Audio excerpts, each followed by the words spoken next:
Okay, welcome to our virtual Iftar of 2021. Thank you for joining us today on Zoom, Facebook, YouTube, and YouTube. My name is Huda, and I'll be hosting you this evening. We have an exciting evening planned with the speaker, Ustaz Shabbir Hassan from Faith-Based UK. But before we start, first I'd like to thank our media partner of this year, Islam Channel, and give a special welcome to those who are joining us on Islam Channel's Facebook and YouTube channel. It's a pleasure to have you all. And also like to thank the Arts Council UK, who's helped allow us continue our work on Ramadan, all of which is available on in our website. That includes the virtual open Iftar every night of Ramadan, our Ramadan Lates course that happens for the first 18 days of Ramadan, and our open Iftar pack on 2020. This year, our pack will not only help you bring the Ramadan experience and spirit to your home, but we work in collaboration with the Islamic Relief, our charity partner, and with each pack you buy, we feed a person over the whole month. You can check our incredible work with Islamic Relief in iruk.co/RTP. Our virtual open Iftar is interactive, so if you can hop onto the Zoom call, and for those who are comfortable with it, if you can turn on your camera so we can see your faces and interact better. So we'll begin with a quick run through on the tech. You'll find a button at the bottom of your screen or more on the section in your mobile where you have reaction options, so you can show us your reactions in real time and how you feel about things in real time. You can also raise your hands, so if you have any questions or you want to interact with us, you just raise it and one of our teams will unmute you. Also, if you want to talk to us, you can also use the chat option. But first of all, I'd like to kind of know a bit more about you and how your Ramadan's going. So if anybody can tell me, how is your Ramadan? Kalthum, do you mind telling me how your Ramadan's going? How is the month going? What do you have planned for Fadra? It's going okay, alhamdulillah. For Iftar today, we're having leftovers because we had someone had brought us food yesterday, and there's a lot of stuff remaining, so we're just going to eat that. What kind of leftovers are we talking about? So someone made us massaman curry. Nice. I think it's Malaysian, I'm not sure, but so we're eating that with, I think my mum will be making like rice, and then on like side dishes we're having some plantain. Nice. But yeah, should That's be good. Amazing. Oh, what are you having? Kind of the same. Yesterday I made these like random vegetarian patties, so I'm just gonna heat them up. That's what I'm gonna have. So it's not very exciting. Amazing. So Sarah's saying that's delicious, and she loves masama curry. Sarah, what do you have planned for Ramadan? Like in terms of your iftar? I know you're in Turkey. Can you tell us a bit about that? Yeah, Assalamu alaikum. I've already had my iftar. I also had leftovers, but we had it was loads of Egyptian food. What kind of Egyptian food? I'm a big fan. I used to live in Egypt for 3 years, so I'm a big fan of Egyptian food. I already like you, Huda, because most people they don't really like talking about Egyptian food. They just, I don't know why. Egyptian food's nice. We had everything that was Egyptian yesterday. We had molokhia, we had feta, we had this dish. It's one of my favorite dishes called macarona bil bechamel. It's like Egyptian lasagna. Yeah. So are you Egyptian? I am Egyptian. Yes. I know, like yesterday, molokhia was like kind of the topic of discussion. Yes, it was yesterday. Molokhia was but I don't know. Do you like molokhia? So that's probably where I like. That's where you draw the line. Yeah, I think the texture of it just isn't my favorite thing, but I do think Egyptian food has a lot. Falafel is A1, and there's kushari. Yes. It's amazing. Fool is amazing, kushari. But no, Egyptian food's amazing. Oh, thank you. You're my favorite person. Officially. Thank you. I usually get this for my food. Ryla, your fajit. Tell us about your fajitas, Ryla. Yeah. Yes, fajitas tonight. So I've just popped them on, which I was doing multitasking in the kitchen, and now I'm fully ready to listen to Ustad Shabbir about the virtues of patience. What kind of fajitas are you having? Chicken. Amazing. How's your Ramadan? We're very much a meat-eating family, so I can't imagine anybody would have been happy if I'd said, "Oh, we're just having vegetable fajitas today." They'd have been like, "What? Where's the meat?" Yeah, that's fair. How's your Ramadan going? Alhamdulillah, really good, really good. So, yeah, it's been a bit hectic with work, but I've been trying to incorporate exercise into my Ramadan routine. So I went out for a run before, did not enjoy it. Wish I'd gone for the plan B, which was having a nap, but I did it. So here I am, ready for fast to open to definitely have some water, that's for sure. Wow, I'm really impressed. I cannot exercise during Ramadan, but I'm impressed. I'm trying. Is anybody else attempting to incorporate some exercise, some walks into their days? Or is it just me who's motivated? Or, well, I say motivated, obviously it's only been a week. I have only managed about 2 runs. So I think it's pretty good, alhamdulillah, but could be better. So her husband's saying that she'd like to run before Iftar, but she says that she hasn't tried that yet. I would definitely recommend doing it before Iftar. The other day I tried it at lunchtime because I had a few hours between meetings at work. That led for a very tired afternoon where I just wanted to have a nap. So definitely before Iftar is, I think, the right time. Yeah, no, that's amazing. Kudos to you, but I don't think I could do that quite yet. Awazin, how is your Iftar going? What do you have planned for Iftar? How's your Ramadan going in general? Hi, assalamu alaikum everyone.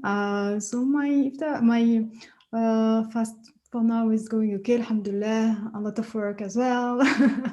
And so for tonight is Italian actually. I'm gonna eat pasta because I love it. Actually, yeah, in our food we have pasta and we have as well mloukhia. So guess what? I'm not a big fan as well. So it's Tunisian. So we have I didn't know that the Egyptian people have a version of the mloukhia that is a little bit different from us in Tunisia. Well, in Tunisia it's more dark and it's more heavy. And because actually mom didn't like it, so she didn't cook it at home and we didn't get used to. So when we go to visit the family in Tunisia, it's always oh, what is this? It's mloukhia. Okay, I'm not a big fan, sorry. I think mloukhia is kind of the polarizing dish for a lot of Middle Eastern people.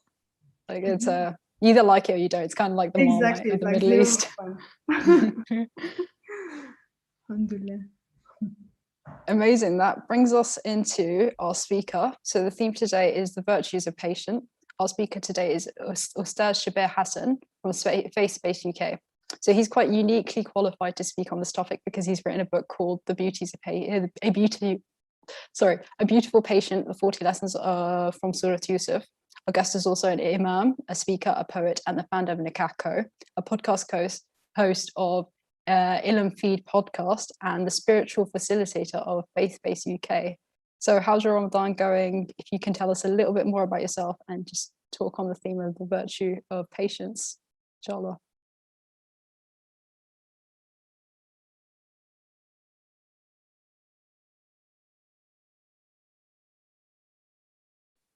I think you're muted. Hey, assalamu alaikum everyone. Hope you're well, inshallah. Thank you so much for having me on. Alhamdulillah, Ramadan's going great. It was a really, really nice sunny day today over here in the UK. So we're kind of enjoying the rare spot of sun, which always, have you realized something? The sun always appears in Ramadan. When you're fasting and you can't have any water or anything like that, the sun decides to appear. Every Ramadan, there's always this nice weather. But you know what? Not complaining, alhamdulillah. Talking of walks, I did go for a quick walk. Nothing too intense, just a nice kind of stroll. But no, honestly, Ramadan's going really great. Alhamdulillah, compared to last year, I mean, obviously last year we were in a full kind of lockdown. So it was a bit, it was difficult. This year, alhamdulillah, at least some of the mosques have opened up. We've got some freedom in some capacity. So yeah, I'm not complaining. I think I'm really enjoying my Ramadan so far. Alhamdulillah. That's amazing. I'm kind of jealous because in Sweden right now it was snowing earlier. So yeah, it must be what really nice. Really? Yeah, it was snowing. It never really set, but it's like spring, and sometimes it gets really hot, sometimes it snows, so it's really unusual here. But yeah, it's really Wow. beautiful. Okay, that's a complete contrast then to what we're experiencing here. That's quite cool. We've got you know, like we a lot of us here in the UK, and we've got Sarah that was in Istanbul, and you're in Sweden. So that's pretty cool, mashallah, the way we're connecting here. Alhamdulillah. Yeah, I think that's the beauty of the Open Iftar. It brings, I think the first day they had an Australian person on. So I think it brings a lot of people from different backgrounds. So that's the beauty of it. But, Nice. yeah. I think it's kind Alhamdulillah. of trying to recreate the experience where usually in real life we would be together. Exactly. Yeah, alhamdulillah. That's one of the great blessings of, you know, having these virtual iftars, and you know, otherwise we wouldn't really have been able to see each other. But alhamdulillah, now Ramadan's going great, and I hope everyone is healthy and well, and inshallah enjoying and benefiting from their Ramadan experience so far this year. I mean, you mentioned patience. That's probably going to be one of the things that we're going to be speaking about today. And yeah, so the book that I actually wrote, it's called A Beautiful Patience, but basically it's named after an expression in the Quran from Surah Yusuf, to be particular.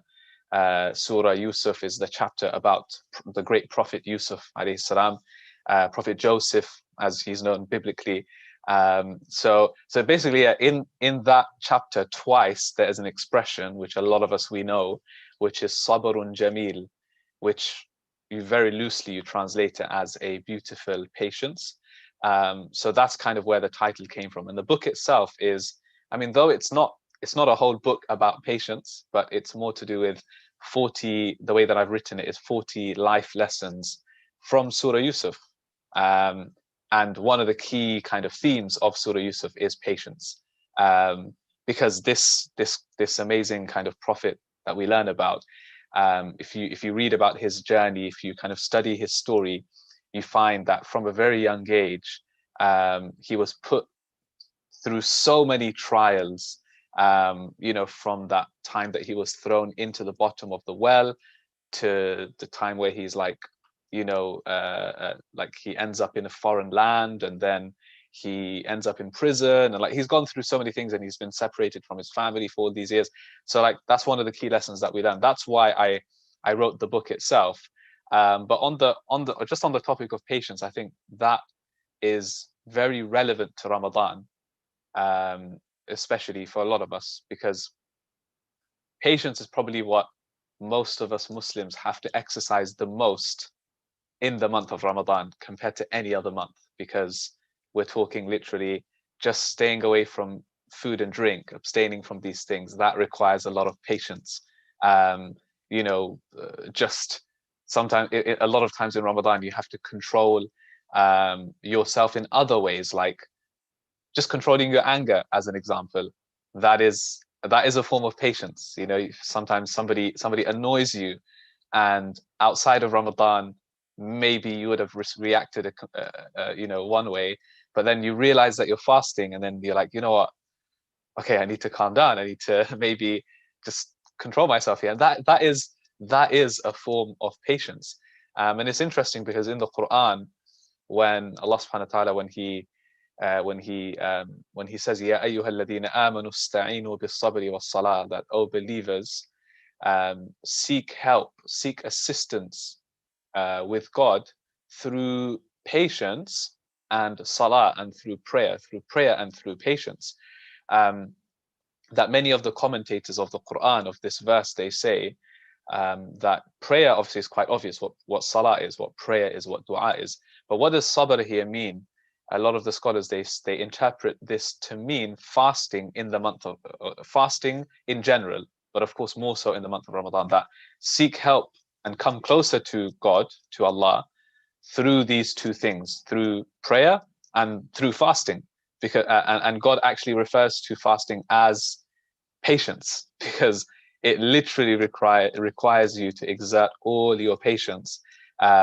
For, you know, like in the UK, as an example, it's what now, like 16 hours? Huda, sorry, how many hours is it in Sweden, just out of interest, like fasting? I think it's around 18, roughly. Oh, so you guys have longer. Yeah. So you need more patience than any of us here.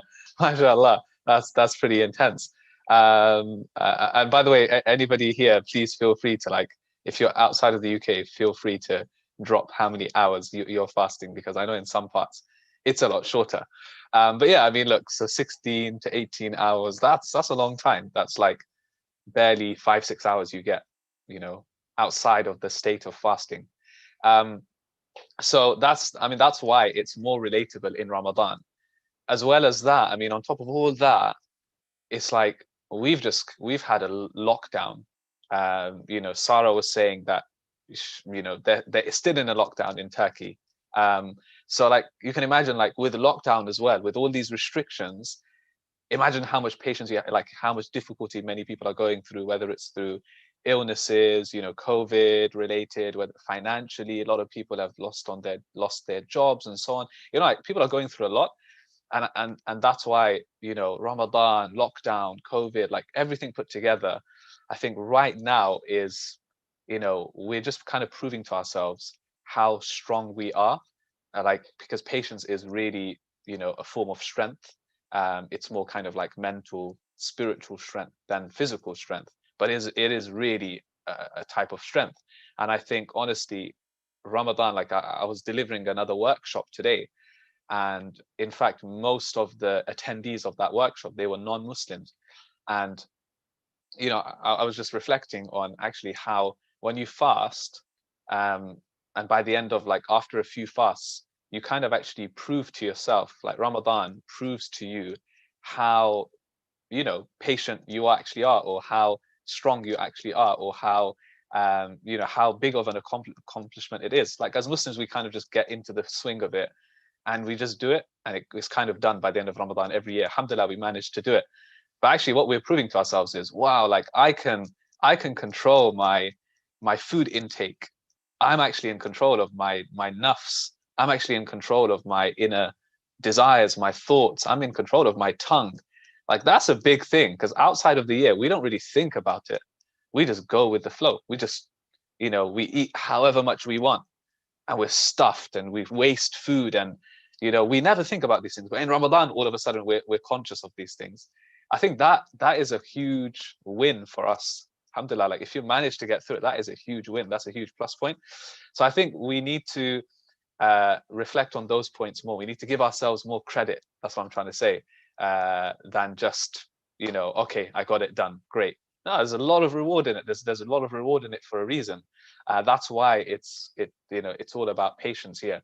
And just very quickly, I mean, on patience, I mean, to break this down, there's actually different types of patience, which a lot of people don't know. So a lot of like the Muslim scholars, they have written about what the different types of patience are.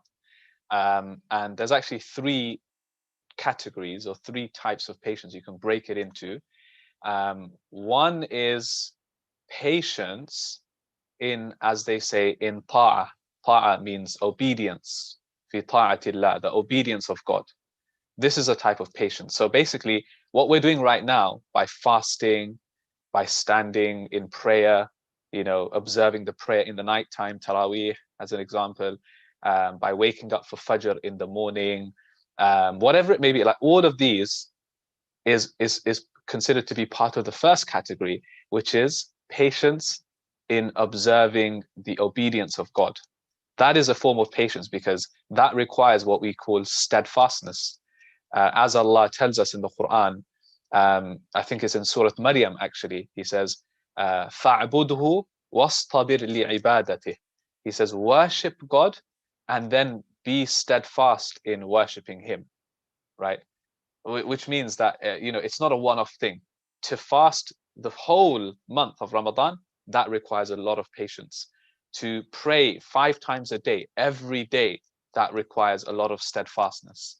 Steadfastness meaning that you just keep going and you don't stop. Whereas many other people, they might falter, they might waver, they might do some here and then stop and then go again, which is also fine. Like, you know, you're trying, alhamdulillah, that's a great thing. But that steadfastness is a huge thing. So that's the first, basically, that's the first category, which is patience in observing or in obeying Allah, in the obedience of Allah. The second category is patience in refraining from or abstaining from sin, that also requires patience. So like the most common example of that, easiest example is with the tongue. So, you know, it's so easy to say a bad word to someone. It's so easy to mock someone. It's so easy to backbite someone. And if you control yourself and you stop yourself from doing that, then that also requires patience, because the easy option is to basically opt for the sin. The easy option is to do the bad, right? The difficult thing is to stop that. You know, when you get really angry, and before you lash out, you control yourself and you stop lashing out at someone, that requires patience. So all of these things are considered in Islam, they're considered to be blameworthy, or they're considered to be sinful. But by you stopping yourself from doing those things, that is a form of patience, which means that there is reward even in these things. Then you have the third category, which is now the one that most of us are familiar with, which is sabr, or patience, when there is a musibah. Musibah here meaning a calamity, when there's a difficulty. That's when we normally talk about patience, like, you know, something bad has happened in your life, something challenging, some difficulty that you're experiencing, and you are then patient, and you then, you know, you hold yourself back, you know. That's the third type of patience, which is the common one that every single one of us, in some way, shape, or form, we've all gone through, and we are still going through, we're still experiencing. And that's where our discussion leads into, which is the patience when you're going through difficulty. And that's the patience that we're talking about in Surah Yusuf, mainly Yusuf alayhi salam. This is what he went through. This is the one that most of us are going through till this day. Like, so what does it mean to even be patient? Or, you know, when we say beautiful patience, sabr jameel, what does it even mean to have a beautiful patience, to endure with a beautiful patience? Basically what it means, and I really feel like it's important to clarify this, what it means to be patient, because a lot of Muslims, unfortunately, we don't understand what it means to be patient. It's not as straightforward. So what it really well and truly means, as a lot of the scholars they say, is that beautiful patience is such patience where you don't complain about the situation, where you're not complaining. So complaining here meaning that, you know, like that you complain about Allah, you complain about you know, the situation that you're in. Like, we as Muslims were actually taught, like, to be at such a level that even when you're going through difficulty, you say Alhamdulillah, right? You say like, Alhamdulillah, you know, I'm going through difficulty, but all praise belongs to Allah, because I know He'll get me through it. I know there's a way out. So that's kind of like the higher level of patience, right?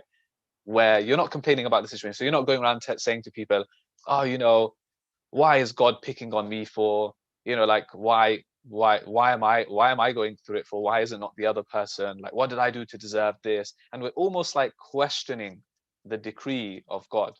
We're almost like questioning Allah Azza wa Jal.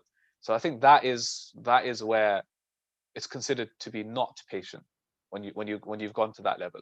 But to be patient basically means you're not complaining about the situation, but that also doesn't mean, by the way, and this is an important clarification here, patience doesn't mean that you are just silent. For example, in the extreme case where somebody is oppressing you, somebody has wronged you, and then you're like, you know what, I'm going to be patient now, I'm going to not speak out. That is not patience. That's an exception here. You know, if somebody is wronging you, it is actually a duty upon you to speak up and to stand your ground and to defend yourself, whatever it takes. You must do that. That does not negate your patience. Something else that does not negate your patience is getting emotional, feeling emotional, crying, for example. Again, some Muslims, they think that, oh, if I cry or if I get emotional, then this means that I am not patient, or I'm not being patient, I'm not observing patience. And again, complete wrong attitude to have, because Allah, right, we were created with these emotions, right? You cannot suppress that. You cannot stop those emotions. You cannot negate those emotions. It is natural for a human being to feel sadness, to feel happiness, to feel love, to feel joy, to express these emotions, right? And in the story of Yusuf alayhi salam, one thing that is amazing is that his father, meaning prophet, he's another prophet, Prophet Yaqub alayhi salam, Prophet Jacob, Allah tells us in that surah that he was so saddened by the loss of his son Yusuf. He hadn't seen his son for years upon years. Basically, he assumed that he was basically dead, right? He's gone, right? Because it's been that long, and he just, it's easy to lose hope at that point. So we learned about Yusuf, Yaqub alayhi salam, is that he cried so much. He cried so much that he lost his eyesight due to crying and weeping excessively, right? That's how much he cried out of sadness, Allah tells us, yeah? So what do we learn here? We learn that a prophet of God cried so much that he lost his eyesight. Yet, does that mean that he wasn't being patient? Prophet Muhammad ﷺ himself, he cried when his son, his baby son, his infant child passed away. And the companions, they asked him, oh, even you, O Messenger, even they were surprised. They were like, even you, O Messenger of Allah, like you're crying? And he said, yes, why not? He says, this is a mercy. He referred to his tears as a mercy from Allah, because actually it is a mercy. If you think about it, crying really helps you processing the difficulty that you're going through. So the main point here being remaining silent during a difficult, during times when you're oppressed or being wronged, or crying and expressing your emotion, it does not mean that you're not being patient. Patience means to cry, that's fine. To even if you need to speak to someone about it, that's fine. It just means not to complain about the situation, to deep down know and acknowledge that Allah can get me through this. Allah will get me through this. He will help me through this. And you just keep doing what you are normally doing. You keep praying, you keep making dua, and you do whatever is in your ability to better the situation, to come out of the situation. That's really all it is. So that's what it means to be patient, to the extent that we are content with what Allah has preordained or destined for us. I think that's the important clarifications that need to be made here. And that's why I think, all of us, we at some point in our lives, or very frequently in our lives, we need to be patient, we need to exercise it. I think that's why, the book was so important for me, writing these lessons and, reflecting on them, that inshallah, like that will help us get through, the more difficult times in life. So these are really important things to understand. So I think coming back to Ramadan, and linking it back to Ramadan, I think patience is what we are building throughout Ramadan. As many like psychologists, they say it takes 30 days, maximum 40 days to like build a new habit, or some say it takes the same amount of time to break a habit. And it just so happens that Ramadan is about 30 days in length. So you keep doing something for 30 days. For example, if you're able to wake up for tahajjud, before Fajr, if you're able to wake up every night throughout Ramadan, because you're going to do it anyway. I mean, you want to get up and grab a bite to eat for suhoor. You want to do that anyway. You're going to do it, right? And if you manage to do that for 29, 30 days straight, then you've just proven to yourself that beyond Ramadan, you can do the same. You can do exactly the same. If you've managed to cut down your food this month, you've just proven to yourself that I've just built a habit where outside of Ramadan, I can do the same. There's so many things that you're going to learn about yourself in Ramadan. And I think that's why Ramadan is such an amazing experience for us all, that we learn so much by the end of it. And then we have, afterwards Allah is so merciful that He even gives us a whole festival to celebrate with after Ramadan. It's interesting, by the way, because one of my friends was asking me recently, why do we have Eid after Ramadan, when surely we should be sad that Ramadan has come to an end? So why are we being happy for? Why are we celebrating the day after Ramadan comes to an end? Shouldn't we be sad, like shaitan's back again, and like we're back to normal again, and fasting days are over? Like, what's the deal with that? I said, it's a very good question, but it's actually the complete opposite. Like, you're saying we should be sad that Ramadan is over, and yeah, of course, deep down we will be, but it's actually the opposite. Allah tells us that you're supposed to celebrate that you managed to get through Ramadan. Like Allah blessed you with 30 days of fasting, of worship, Laylatul Qadr, if you managed to catch it, you had the best night of the year, you had the best days of the year, and you've gone through all that. Allah blessed you with all that. So that's a means of celebration. That's a reason to celebrate, and you thank Allah and you're grateful for what you've been given. That's why we have Eid at the end. So a lot of people don't know that. They just think Eid is just this random celebration, God-given celebration. No, it's actually there. Allah says, لِتُكَبِّرُوا اللَّهَ عَلَى مَا هَدَاكُمْ وَلَعَلَّكُمْ تَشْكُرُونَ, so that you can actually praise Allah for guiding you through Ramadan, and to be thankful to Him as well for everything that He's given you and for these opportunities in Ramadan. So I think it's just this perfect timing. So you know, the whole month of doing good, and then you have you have this celebration at the end. So yeah, these are just some thoughts of mine really on patience, and the link to and the correlation to Ramadan, and how we've developed ourselves and our character and so forth. And that's really what it should be about. So I think the last thing that I'll mention is going back to what I mentioned at the beginning, is just give yourself more credit. I've seen a lot, like if you go on social media, there's a lot of Muslims that are like, this Ramadan's such a waste, I'm not really getting anything out of it, which, okay, that's your personal reflection, fine. I mean, there's always room for improvement, but I think give yourself more credit. If you're fasting, if you're praying, if you're reciting more Quran than you normally would, I think that is you're already winning. That's already a plus point. If you're going to the masjid and you don't normally go to the masjid, that is a plus point. If you're giving more charity this month and you don't normally give that much charity, then that's already a plus point. You know what I mean? So there's a lot that we're doing, that there's a lot more reward for in this month anyway, that we should understand that, this is all about patience. It's all to do with patience. So yeah, these are just a few of my thoughts that I thought I would share with you all. Yeah, inshallah, of course, I know anyway there's going to be a time for questions, so I welcome questions as well, inshallah. Jazakallah khair. I think you've given us a lot to think about, definitely. I think Ramadan is actually a really good time for you to reflect on your behavior and just to improve yourself. And it's also, like you've mentioned, a really good time for you to exercise more patience. So one question I had is that you've got this Ramadan, you've got time in Ramadan where you get to reflect on your behavior, be better, build patience. How should you carry that spirit after Ramadan? How should you continue to be patient? Yeah, really good question. I think that's the difficulty for a lot of us, which is carrying it through. It's very easy to keep the momentum going in Ramadan because everybody's doing it. And naturally, when that environment is created, when everyone's doing something, it's easier to do it. If everyone's going to the mosque, I think it's easier to go to the mosque because you just feel like, oh yeah, everyone's here. It feels nice to be here. Everybody's breaking fast at the same time. It feels nice.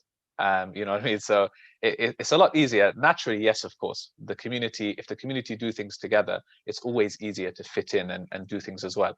But after Ramadan, when that kind of fades away, how do you keep that going? I think, yeah, that's a very good question. So one thing I would say is, look, and here's something amazing. After Ramadan, we enter basically the 10th month, which is known as Shawwal. And something quite amazing is that our Prophet actually, he told us that there's great virtue in fasting six days of Shawwal, which I find that quite amazing, because when you think about it, it's like, okay, so I've just finished Ramadan and I've just been fasting a lot in that month. And now there's another potential 6 days that will just complete it, like in Shawwal in the following month. But not everybody's going to do those 6 fasts. But the point is that, when you let the momentum go and then you try to do something later, it's very difficult to do that.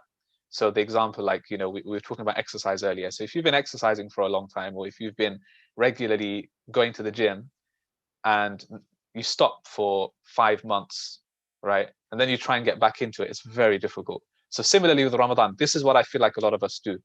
We let Ramadan finish. We did great in Ramadan. Eid day comes, and then the foot comes off the gas. Weeks go by, months go by, and we're like, yeah, Ramadan was good, Ramadan was good, Ramadan was good. Okay. And then it fades away.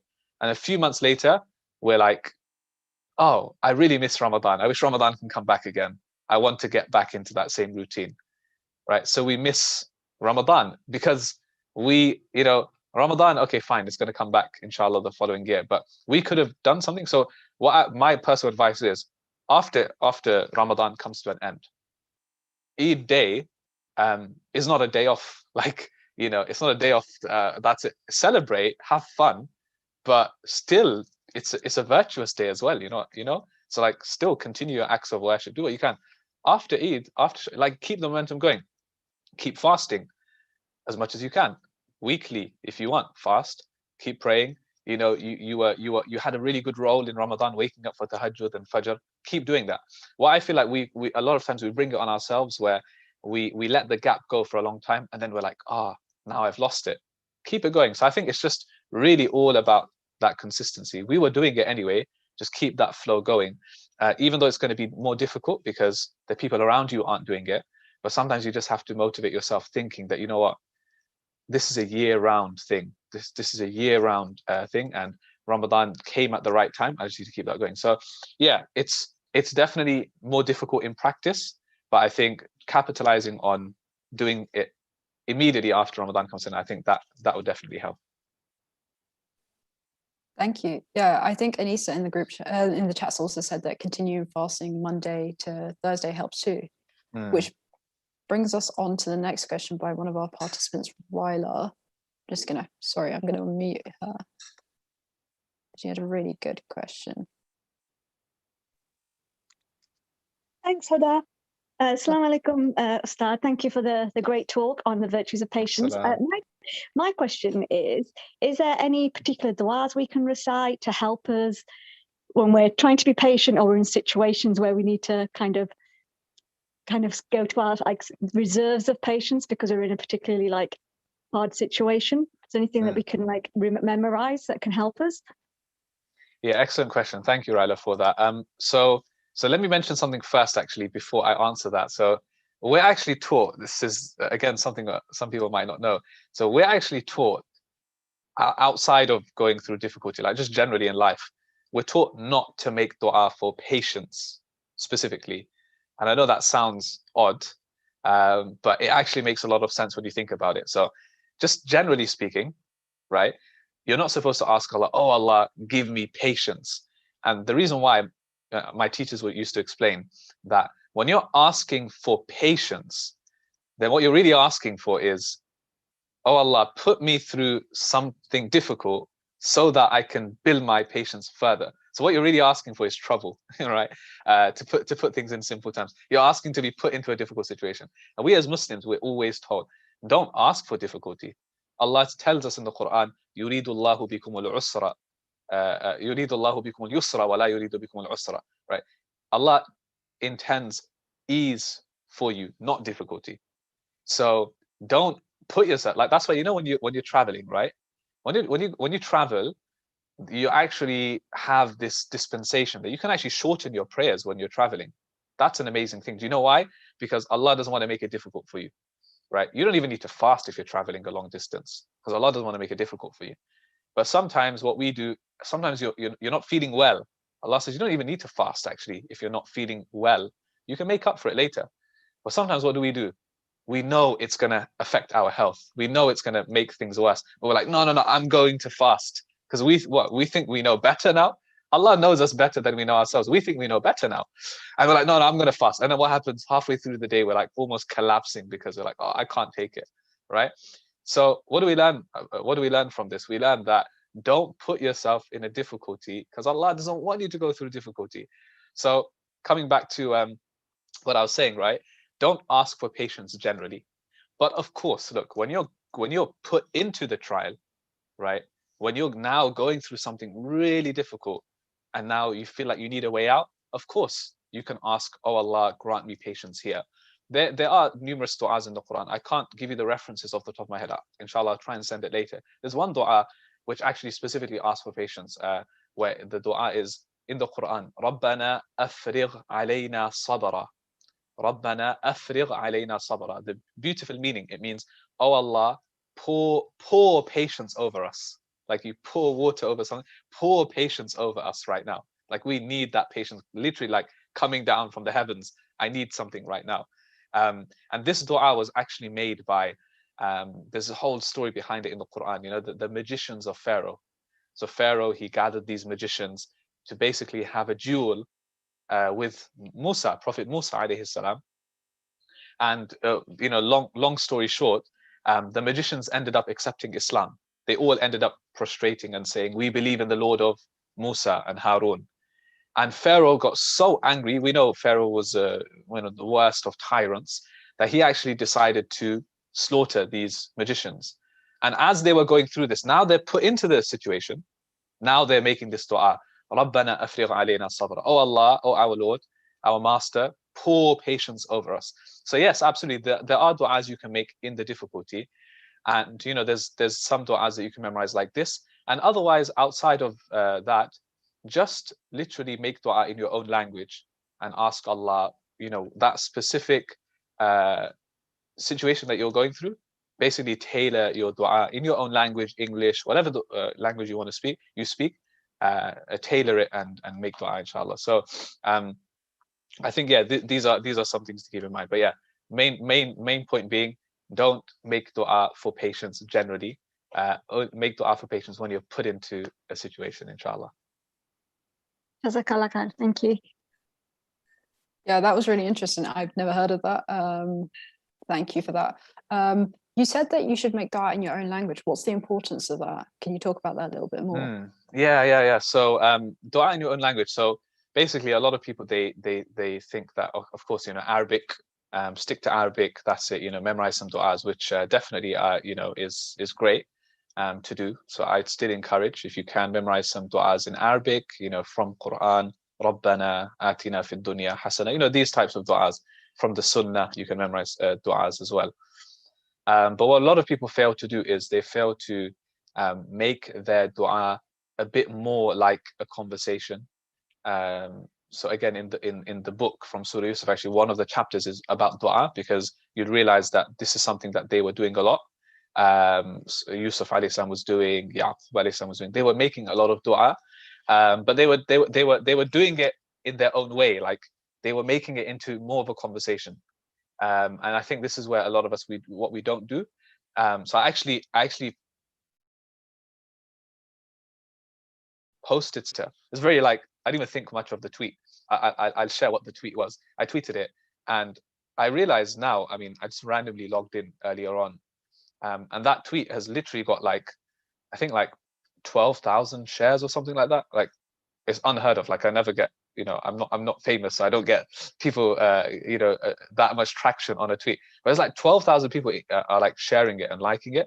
And I'll tell you why. Is because I realized why. It's not because of me, of course. It's because of the tweet itself was talking about dua, and I think the way it was written, it's just so many people are relating to it, because dua is something that we all need, and dua gets us through. And basically what I wrote was that when you make dua, one way of improving your dua is break it down into 3 areas. It's very simple. You know, 3 areas. What are the 3 areas? Past, present, and future. So I said, when you're making dua, keep the past, present, and future in mind. Past meaning that you ask Allah, like the focus is on your past. So you ask Allah to basically pardon and forgive, right? All your past sins, all the mistakes you made, all your shortcomings, all the previous things that you've done. That's number 1. Your present means to ask Allah for guidance, for clarity, for goodness in everything that you're doing right now. And your future is the important one. It basically means that you're making dua for Allah to, you know, give you the best in the next life, in the life to come, and to make everything easy for you, right? And to grant you paradise and so on, right? So I just literally, that was it. It was literally less than 140 characters. I just quickly summarized that point. And a lot of people are related to it, because I think what that's doing is it's making people think that I can make my dua in this way, where I can actually make dua in my own language, because the duas that you're reciting from the Quran and Sunnah, they are amazing. They are amazing. But the restriction is that you're not being able to have a conversation with Allah where you can actually pour your heart out. It's actually one of the most therapeutic things I would advise, you know, I would say that I've ever experienced. When you make dua and you have a conversation with Allah, Ramadan is the best time to make dua, literally, because the fasting person's dua is one of the best types of dua. The dua at the time of iftar, which is fast approaching, is one time that is blessed. The dua on Friday, right? We've got Friday, right? We're entering into Friday night now, right? Fridays in Ramadan, like you can't get better than that, to make dua on a Friday in Ramadan. You know, the time of suhoor, of tahajjud, before fajr, that is one of the best times, the last portion of the night. Ramadan is like, it's just giving us opportunity after opportunity to make dua. Now, it's up to you now to raise your hands in the middle of the night or whenever, by yourself, literally go by yourself, make dua, go to a quiet part of the house, wherever you're making dua, and literally just pour your heart out, and literally just one by one break it down. Oh Allah, I'm going through this, or oh Allah, I need this, or Allah, grant me this, and in your own language. So I think that's really it. In your own language, converse with Allah, make your, transform your dua from just a standard, template dua to more of a tailored conversational dua. That's one thing I've actually been speaking about this for such a long time, and I promise, like, this is something that helped me so much in my own life, and inshallah I hope that it helps others too. Jazakallah khair. I definitely think that's an amazing way of thinking about how to make dua, like the future, the past, and the present. I definitely also think that in my personal life, I found that when I stopped, so I speak Arabic, but badly. So I found that whenever I use my own language and kind of just thought about dua in my own words, I felt like I built a better connection with Allah. That being said, back to the topic of emotions, emotional control, and emotional intelligence. Hawazin had a question, if she wants to unmute herself.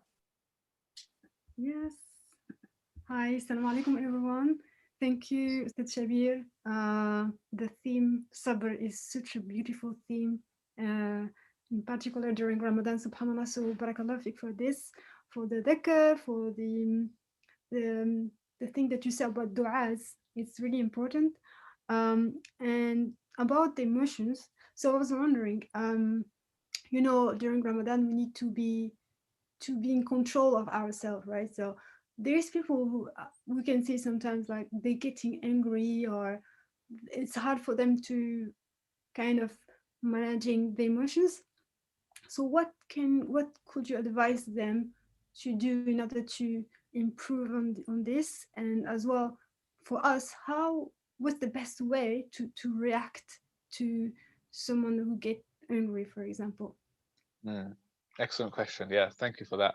So I think, yeah, with anger management or anger control, so I think you've touched on two areas here. One is you yourself, how you can control your anger. I think that's one.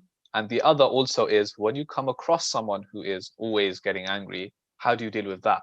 Because I think that in and of itself is another form of patience, which is, this person's always getting angry. This person's got a very short fuse. How do you deal with that? So on the first point about controlling anger, generally speaking, I think that is very important for all of us to reflect on. And in fact, it's quite, the sunnah is so comprehensive. Our Prophet, he gives us many tips how to control your anger. So for example, he tells us, number one, he says, this is the most important one, if any of you are angry, stay silent. That's number one top tip, because anything that you're going to say during that moment of anger is not going to be a good thing. Most of the time, you're going to regret it, right? And once the words have left from your mouth, it's very difficult to take it back again, right? It's very difficult to take it back. You said something nasty to someone at that time when you were angry.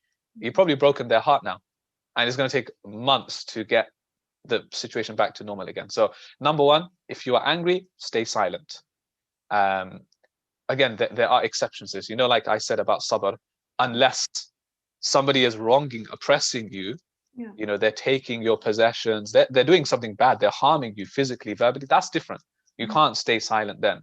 You have to, but I'm talking about, generally, like, small things, what I mean? Like you're driving and then something happens and you get angry, you want to swear at this person, you want to say something to this person. That's not life or death now. That's not emergency situation. That's just, come on, you got to do better. Or you're in the restaurant you're waiting for the food and, you know, the order's been delayed. And you start shouting at the waiter, the waitress, oh, what's this? You know, like, come on, it's not the end of the world. Just wait a bit longer. Your food will come. You know, you don't have to be nasty to someone. They're doing their job. So these things I'm talking about, small day-to-day issues, stay silent, number one. If it's getting to you, right, the Prophet, he says, if you're standing, then sit down. If you're sitting, then lie down. Why? What's the wisdom behind that? Is because, you know, when you're standing, you have more control over your body. You might do something. When you're sitting, you're lowering yourself. If you're sitting and you lie down, what can you do when you're lying down? You can't do anything. So the Prophet is teaching you to basically humble yourself, lower yourself to the ground. He also says, like, you know, even if you need some space, it's okay. So I leave the room, for example, go get some fresh air. The best one, personally, that helps a lot is make wudu. Make wudu. Go, because there's two benefits to this. One is just the general water refreshing yourself. It feels nice, you know. You go wash your face, for example. Wudu, you're washing your face anyway.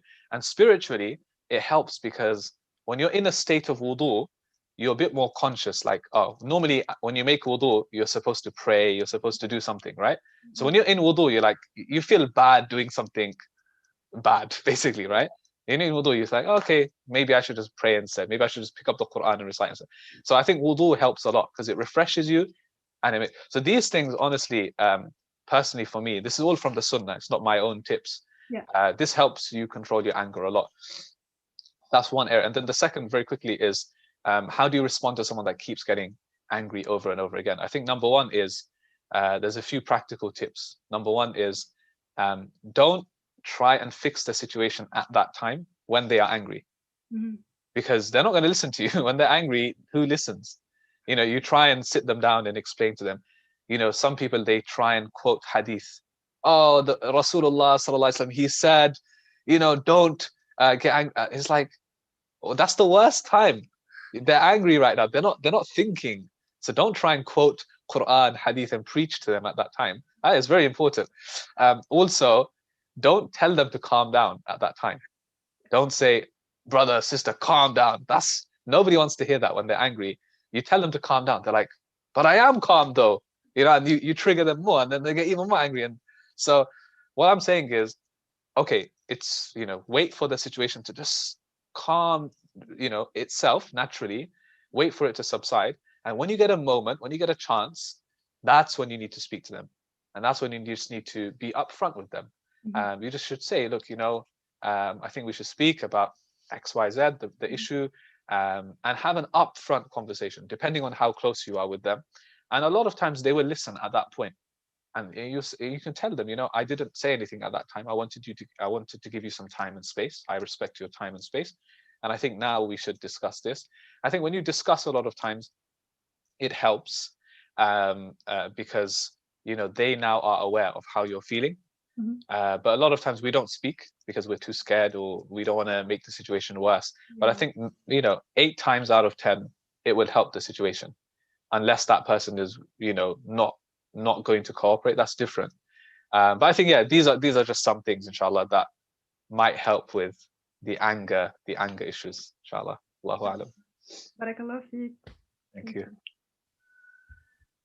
Yeah, I think that also teaches us a lot of mindfulness, to be mindful of yourself and others, and how to communicate your emotions to other people in an intelligent way. So that brings us on to the next question. Somebody asks, if you fast to make up and also want to fast the 6 Shawwal days, can you do a niyyah for both? Good question. Yeah, so this is an area, because this is like a fiqh question. It's you know, it's to do with Islamic law. There's naturally going to be a difference in opinion here. So it really depends on the school that you're following. So because the Shawwal fast is a nafil fast, nafil meaning it's you know, it's an optional. It's not like Ramadan where you must do it. But then the Ramadan fast is you know, is an obligation that you must make up for those fasts. So when you kind of combine the two, there's a lot of scholars who allow this. They say, yeah, the fact that you're making up your Ramadan fast in Shawwal, inshallah, you're going to get the virtue of it regardless.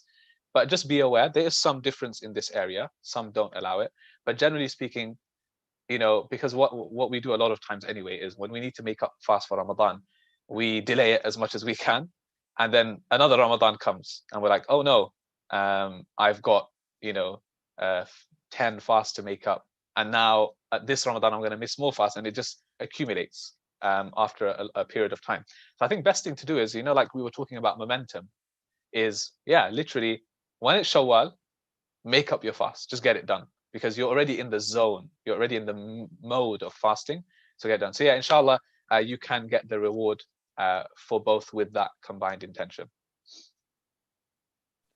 Thank you. I think you spoke about momentum, so this actually brings us perfectly to the next question, where Farzine asks, what's your advice to motivate somebody who's not, like for somebody who's spiritually drained? Like, what's your advice to build that momentum in that case? Yeah, so this is what I call spiritual burnout, which is what happens to a lot of us in Ramadan. So for example, we've done 10 days of Ramadan now, and what we might do in Ramadan is we might like go all out in the first 10 days. We're doing everything. We're staying up all night.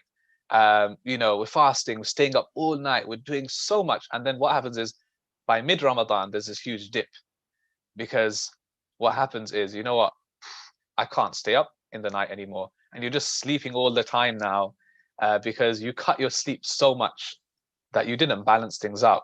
So sometimes it actually comes down to us, like, is it better to drain yourself in 10 days and then miss out on the next 10 days? Or is it better to do it consistently throughout? It's better to be consistent, right? Even if you think you're doing less, but actually long-term, it helps you do more. So when it gets to a stage when we experience spiritual burnout or we're spiritually drained, basically what you need, what we call a reset, just like with anything in life. When you're tired of work, you're drained, you need a reset. So sometimes that means you need a holiday, basically. You need a few days off. And now with spirituality, there's no such thing as a day off, right? Because you can't just stop everything. Like, you know, the spiritual journey continues, but you need somewhat of a reset. So sometimes that reset can come in different ways or forms. One way could be that you decide to do something different. So, you know, like a lot of times we get stuck in a routine. We're doing the same thing. We're going to the same place. So, you know, do something different. So, you know what, I should sign up for a class. I've never signed up for a class before, like a regular class. That might motivate me because I'm now, you know, I've committed to something. Or, you know what, I'm going to reach out to a friend or someone that I know, and I'm going to be like, I'm going to make them my Quran buddy. Like, I'm going to revise Quran with them. So what you're doing is you're looking at interesting ways to enhance your spiritual life, where you're not just stuck in the same routine. Or, okay, I've lost complete focus in my prayers. I don't feel motivated to pray. So what I'll do is I'll memorize a new surah in the Quran, because that will naturally help my prayer. Because when it comes to prayer, if I've memorized a new surah, it feels good. You know, when you accomplish something in life, you feel like, yeah, you know, I've memorized a new surah. That's amazing. Let me recite that surah in prayer instead of reciting the same surahs again and again. Inna a'tainaka al-kawthar, qul huwa Allahu ahad, wal asr. You know, the same surahs, like the short ones, quickly.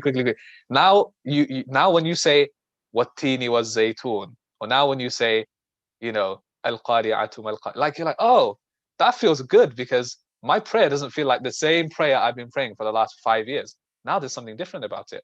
So honestly, that is a huge one. Resetting yourself. It could even mean taking a break, not fully spiritually, but, you know, like sometimes even a holiday can help spiritually as well, because mentally what you're experiencing naturally is going to seep into your spiritual life. Naturally, if you feel exhausted in life in general, then of course that's going to impact your spiritual health as well. So sometimes, yeah, even just taking a holiday and a break and just, you know, relaxing for a bit, it does help your spiritual life, because you come back and you feel refreshed. So yeah, there's so many things, but I think, yeah, hopefully these points, inshallah, will help. Definitely. I think it is definitely quite helpful to think about spirituality as like a marathon rather than a sprint. Yeah. But it's also definitely quite good to change your scenery and just kind of change your routine. So that brings me to one of my last questions. In your personal life as an imam and as an author, how's that tested your patience, and kind of how have you dealt with that? That's a really good question, actually.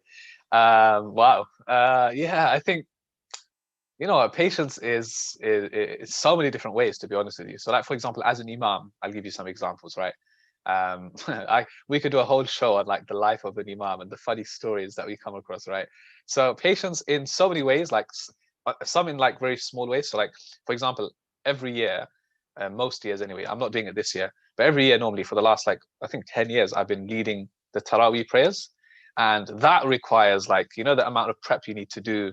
And then you're leading the prayers and it's so much pressure and like you make mistakes and people are taking mistakes. Like, I think that requires a lot of patience because it's something that it's just pressure that you're dealing with. Or sometimes when you're in the mosque, you get people commenting or they are quite rude and upfront and, you know, they're saying things to you, and face to face, that requires patience because now you have a responsibility. You can't just say whatever. You're an imam, right?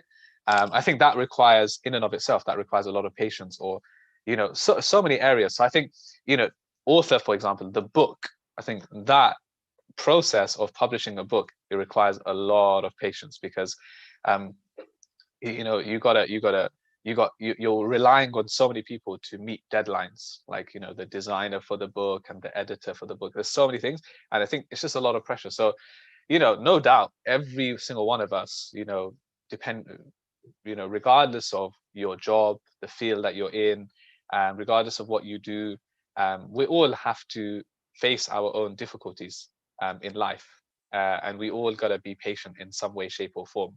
And I think, like I said, it's when you're able to do that, inshallah, when you're able to be patient, when you're able to get through that, you see the results of it, and it really is something special. So yeah, you know, patience is something that we're all dealing with, that I have to deal with. And I think the more you do it, it's like a training. Like the more you train yourself to be patient, the easier it gets. But patience in and of itself is not easy. But the more you train yourself to do it, steadfastness is a key word that we spoke about. The more you're able to do it, I think it just becomes easy. It's like Ramadan. The first few days, you're like starving by midday. You know, you're just like, I need to drink something. But then like 10 days in now, you're like, you know what, it's fine. I can keep doing it. I don't see it as a problem because you just built something there. So I think, yeah, I think the key themes today that we've been mentioning a lot is like steadfastness, patience, routine, building a habit, maintenance. I think a lot of these are the key words that we've been using. So in summary, yeah, all of these things are important, inshallah. Amazing. Do you have any final words or final thoughts you can leave us with? You've left us with a lot to think about. No, I think really, I think, you know, like I think one of the questions here as well was about memorization, and like Ramadan is the best time for any of these things. You want to memorize something new, you want to learn something new, you want to do something new. I think Ramadan is the best time for these things. So like, don't miss that opportunity. I think dua was one thing that we touched on today, which again, I would just really advise everyone to take some time out to make dua. And like I said, make it into a conversation more than anything else. I think that is so important for dua to be a huge and integral part of your life. I think definitely tap into dua. And the final thing that I would say is, when it comes to your acts of worship, prayer, fasting, whatever it may be, try and think about the different elements that you don't normally think about. So prayer, for example, you know, a lot of us, like I said, like I gave the new surah example, instead of reciting the same surahs again and again in every unit of prayer, do something new. And like that, there's so many like hacks, if you want to call it hacks, right, that will help you transform your prayer. So one example would be to help focus in prayer. One thing that you should do is, you know, before you start praying, a lot of us, what we do before we start praying is, just before we start praying, we like swiping on our phone, and then we put our phone away, and then we say Allahu Akbar when we start praying. And then basically what's happening is that when you start your prayer, now everything your messaging, your emails, your TikTok, Instagram that you've just been scrolling is now playing in your mind during your prayer, because that's the last thing you did before you prayed. So instead of that, before you start praying, put everything aside for like 2 minutes and just get into the zone of prayer. And, you know, then you say Allahu Akbar, then you start your prayer. You'll see the huge difference. Like that 1 minute will make a huge difference. So I think this Ramadan should be about how we can transform our day-to-day things that have become routine into something which becomes a lot more meaningful. I think that's what spirituality is all about. Spirituality is something which is supposed to be relevant in our lives. It's not supposed to be something that's just hidden away and that we bring out in Ramadan. You know, we wear the spirituality hat in Ramadan, and that's it. It's supposed to be part of our day-to-day, but we're supposed to make it meaningful as well. And I think, inshallah, if we can make our du'as more meaningful, our prayers more meaningful, our fasting more meaningful, even our patience more meaningful, I think you will see a spiritual growth like nothing before, inshallah. So I pray that you know, Allah blesses you, blesses us all in this month and allows us to have a strong finish. We, you know, all's not lost. It's 10 days gone, but we've still got majority of it still left. You know, 20 days, inshallah. So I pray that, inshallah, it's a blessed one. And yeah, once again, a huge thank you to the RTP family for having me on again. It's always a pleasure to join you all for these events. And I'm praying, by the way, I'm going to make a special prayer that this time next year we're back together in the physical space. And like I'm praying that this time next year I can be with you guys at one of the open iftars in person, so I can meet you all, because I think we're missing that. I think 2 years in, we're hugely missing that. We need that. We need that community vibe again. So inshallah, let's pray that that can happen, inshallah. Inshallah, we really look forward to having you in real life.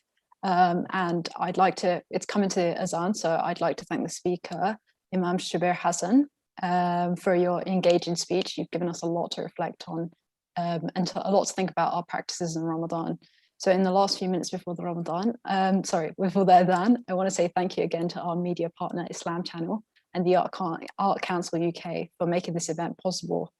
So don't forget to get your own exciting open iftar pack and check out all our work at the RamadanTentProject.com and read more about how we're fighting world hunger in Islamic relief at iruk.co/RTP. You can also support and maintain our activities such as virtual iftar by donating. Your donations at virtual to keep in the Ramadan Tent Project going and are hugely appreciated. You can donate at www.launchgood.com/RTP2021. We now have a couple minutes before Adhan. We have exactly 1 minute, so we could just reflect on it before the Azan comes. And I'll now hand you over to Azan.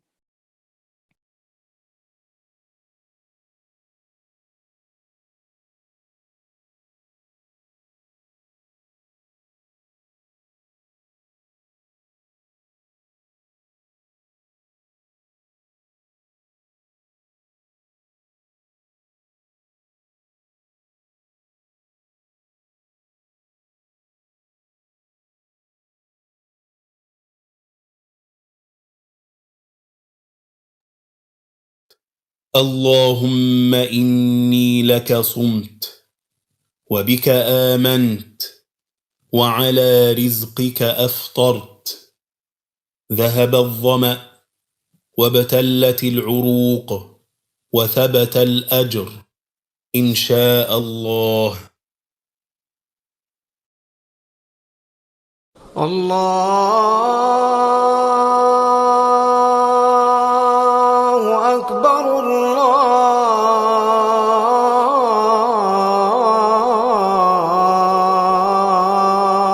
الله أكبر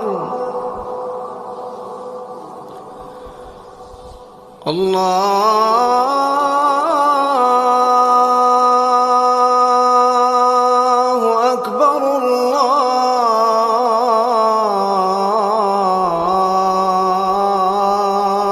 الله أكبر أشهد أن لا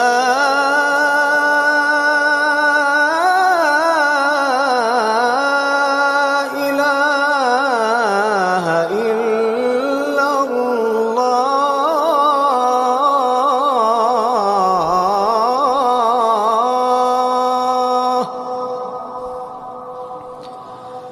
أشهد أن لا إله إلا الله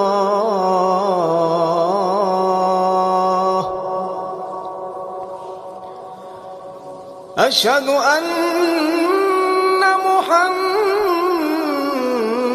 محمدًا رسول الله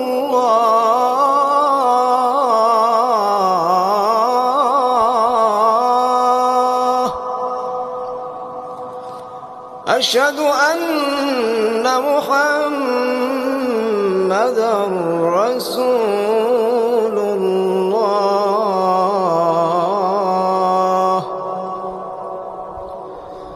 حي على الصلاة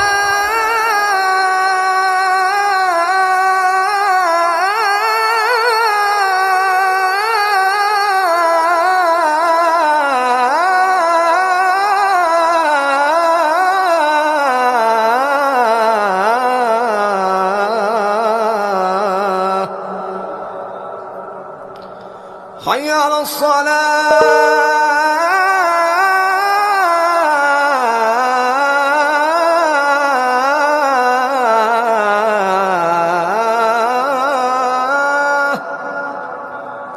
حي على الفلاح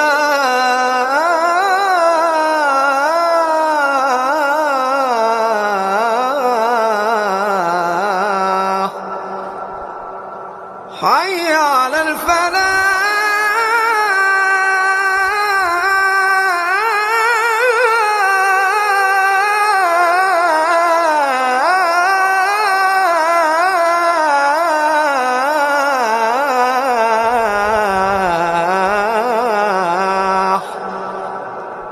الله أكبر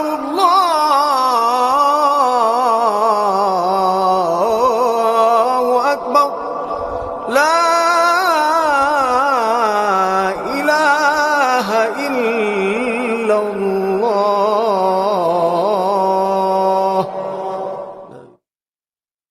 اللهم رب هذه الدعوة التامة والصلاة القائمة آت محمدا الوسيلة والفضيلة وابعثه مقاما محمودا الذي وعدته إنك لا تخلف الميعاد.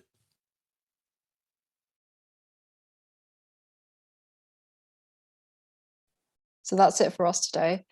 Thank you for everybody for contributing to this conversation, and a special thanks to Ustaz Shabbir Hassan. For those who don't know, he's just put the name of his book there if you want to buy it. But thank you for everybody. I hope you have a good day, a good Ramadan. Assalamu alaikum.